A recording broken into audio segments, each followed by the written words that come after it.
आज मैं आपको चील के बारे में बताने लगी हूँ। चील की बहुत सारी किस्में होती हैं। कहा जाता है कि दुनिया भर में इसकी 60 से ज्यादा इकसाम होती हैं। दुनिया की सबसे बड़ी चील, जिसको अकाब भी कहा जाता है, इसके पर 250 सेंटीमीटर चौड़े होते हैं। ये चील बड़े जानवरों का शिकार भी करती है, जैसे कि बकरी, बंदर वगैरह।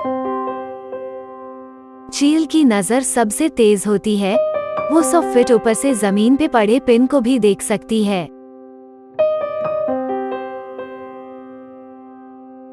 चील अगर आपके घर की छत पर कोई घोंसला बना ले और इसमें इसके बच्चे हों, तो वो आपकी दुश्मन हो जाती है।